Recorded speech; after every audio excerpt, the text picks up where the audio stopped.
Hi guys, it's Jill, and today I am going to be filming a controversial TACK Talk video part 2. I am excited about this because the first one was so well received. I will put it up here in a little card and I will link it down below if you guys want to check out the first one. Moving right along, I asked you guys on Instagram. So I asked you guys on Instagram to ask me some questions and this is what I received. You can see this account up here is my extras account and that is often where I ask my YouTube questions. Okay, so we're starting off strong with opinion on carriage horses. I don't know, I think that if they are properly cared for, just like any horse in any discipline, then that's really all that matters. If they enjoy their work and they are getting lots of pats and they're getting fed properly and their longevity is good, then I think that it's perfectly fine. My opinion on stud chains. If you guys don't know what a stud chain is, it's essentially like a piece of chain about this long and you clip it from one side of the horse's halter and then it goes through the two rings on the side and then goes under and you clip your leader up to it, so when you're walking the horse, if they are a little excitable, they do it a lot at the track, then you can just kind of yank on them to get them to back up a little bit. I have used stud chains before. Zoe actually hates them, like she will go airborne if you use them, so because you can do that with your leader up too, where you like take it through the,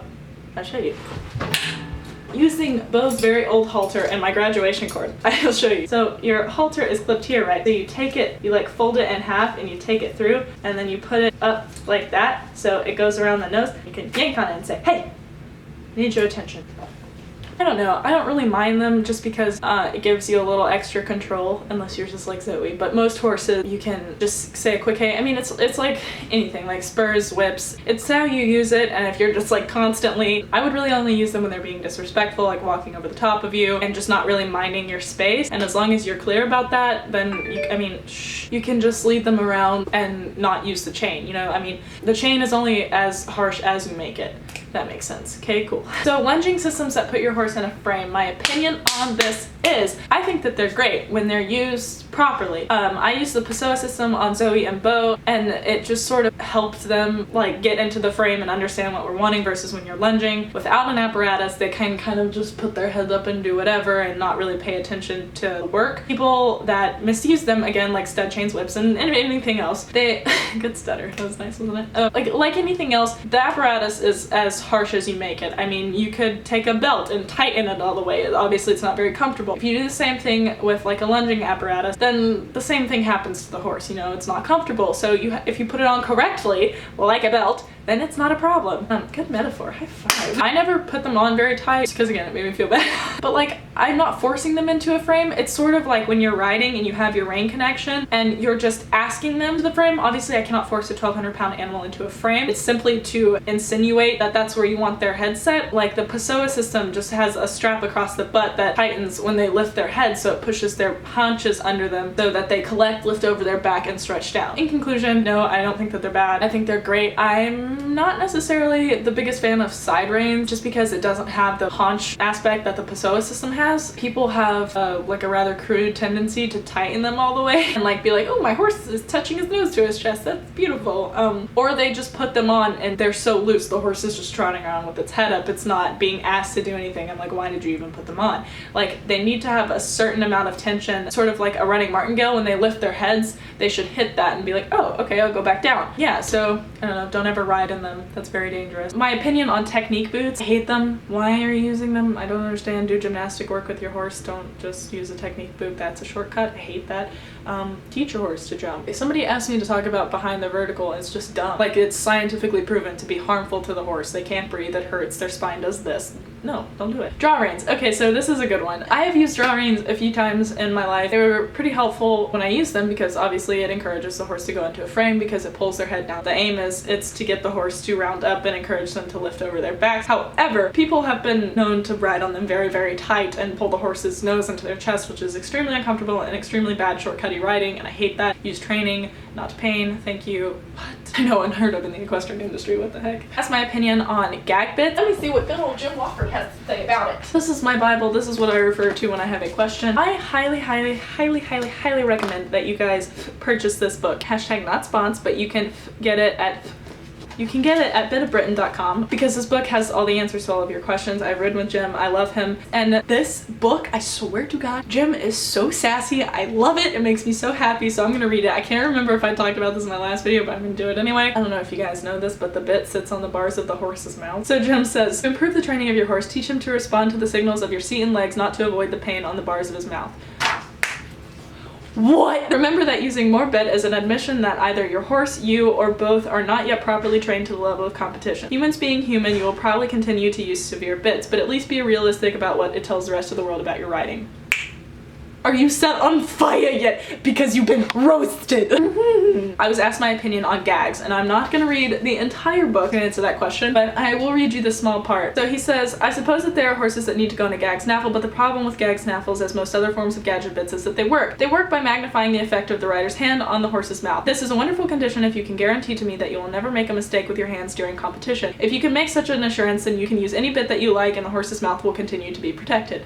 Which, like, brilliance. Like, if you're good enough to use a gag bit, then you can use any bit. He's being so sassy. He continues to say, if you're human like the rest of us, you're going to make mistakes, and these mistakes will be terribly magnified in the horse's mouth, especially by any form of lever action bit such as Kimberwicks, Pelhams, or the worst of the bunch, gag snaffles. Ride your horse in a simple snaffle and train him to answer the signals of your hands and legs, and you will start to produce the results you want through training and education rather than through pain and discomfort.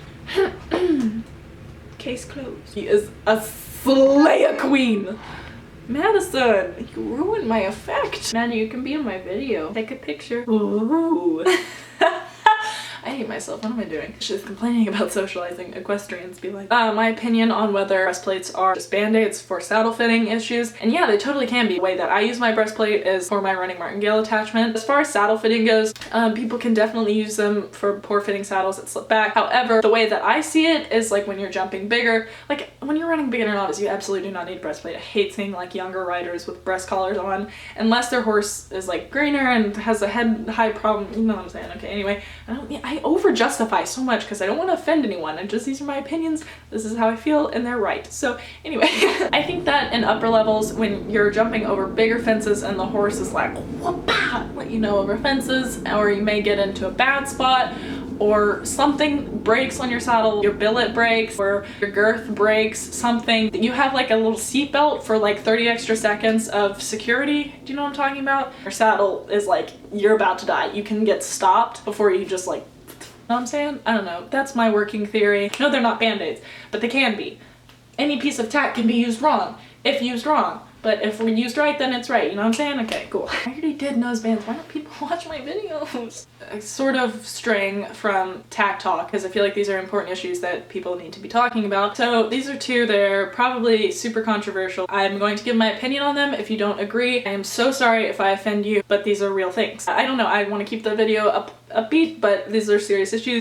Kids getting horses that are young and untrained because they want to grow together, I think that's incredibly dumb. However, it can work out in certain situations, but getting a young green horse at a young age and when you're an amateur rider is just a bad idea, because I mean, you don't know what you're doing. I feel like you need to get a nice going horse that can teach you the ropes before you try and teach another horse something. You wouldn't teach someone to fly an airplane if you've never flown an airplane. Do you know what I'm saying? You shouldn't be teaching the horse how to be ridden when you don't know yourself how to ride. I mean, if you can walk, trot, and canter, good for you, but you don't know how to teach a horse how to walk, trot, and canter. The next question was about my opinion on overweight riders. I feel like this is a super touchy subject. However, I feel like it's super important. I feel like it's vital for animal welfare and the happiness of both parties, being the animal and the rider, that everyone is well proportioned. I really don't get why weight is such a big deal. I mean, if you weigh 300 pounds, you weigh 300 pounds. If you weigh 120 pounds, you weigh 120 pounds. It's a fact.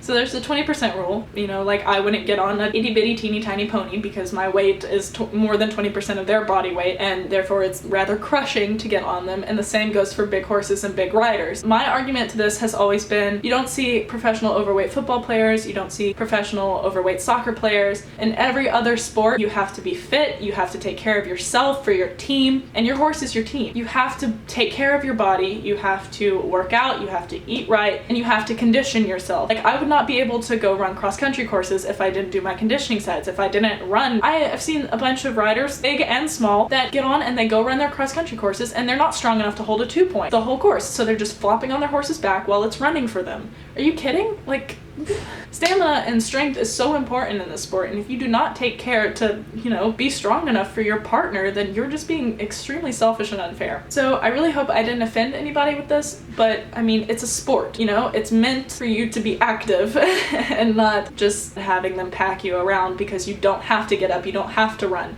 You can just sit there. I mean, that's the premise of the whole sport, right? You just sit there and the horse does all the work. False. So, I don't know, I really hope that I didn't offend anyone with that. It's really touchy, but I don't feel like it should be. If you are not willing to do the training and stamina, you shouldn't be riding. So, there. Convoluted, politically correct way to answer a question by Jill. That's me. Look at my sleeves. This is how disoriented I am. I'm so sorry if I offended you. I don't want to do that. This is some real talk.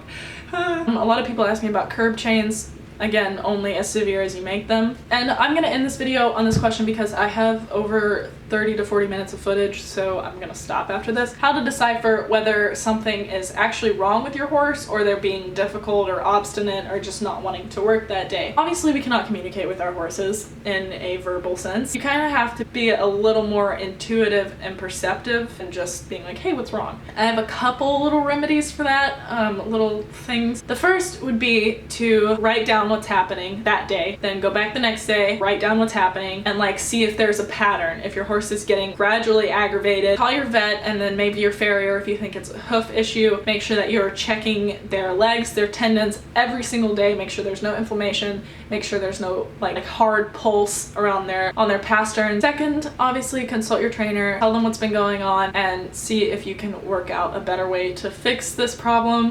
Try some exercises, or maybe take a break for a little while and let your horse recuperate. There are acupuncturists, massage therapists, there are chiropractors, everything and anything to make sure that your horse is comfortable and traveling well. The last thing that I would recommend is gonna sound so stupid just because I just did this, but you guys, and this might be a testimonial, and I am not trying to preach or advertise to you here, I am telling you this, I cannot convince you enough. Like, I paid for the supplements, I paid for the hair analysis to be sent, but you guys have to try that. If you're having a problem with your horse or something is slightly off, please just skip the waiting and the like being like, why is my horse acting like this? I hate him. And just try this, okay? So Simply Equine is the company, simplyequine.org is the website. I will link all of Heather's information down below. What you do is you cut off a few hairs from your horse's mane, you put them in a Ziploc baggie with $25, write the horse's name on it, and send it to Heather. All of her information is on her website, the address, everything that you need to do. She'll send you a text that'll say she received your hairs and you'll get your reading in a few days, and then like 7 to 10 days you'll get a phone call and she will say, hey, can you talk? I need to explain what's going on with your horse. And then I will put my hair analysis video up in a card here for you guys to click on if you haven't seen that. But then she tells you everything that's going on with your horse based on the hair analysis. And that sounds a little wacky, but I swear on my life, on my horse's life, on my cat's life,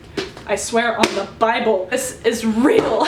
I don't need to talk about it because all of the information is in that other video. I already explained everything, and you can see for yourself what Heather had to say about Zoe and why it was crazy to me. But it's been like a few weeks since we started all that. I kid you not, I have a completely different animal. I don't know what that lady has got in those Majyk supplements that are human grade, but oh my god, you should definitely check it out, and just don't go through everything else of like waiting and wondering, and it's like a quick little insight into your horse's head. Okay, I'm done. Thank you guys so much for watching this video. I'll have links to all the stuff I talked about and everything in the description below. If you have any other questions, make sure you hit my Ask FM, which is down there. So yeah, make sure you follow all my social media. My Twitter is jill.treese, my Instagram is jeteventing and jill.treese, and jet extras. That'll all be linked below and right here. Make sure that you guys hit subscribe, and I'll catch you in the next video. I'm gonna be up editing until like 4 AM. This is super.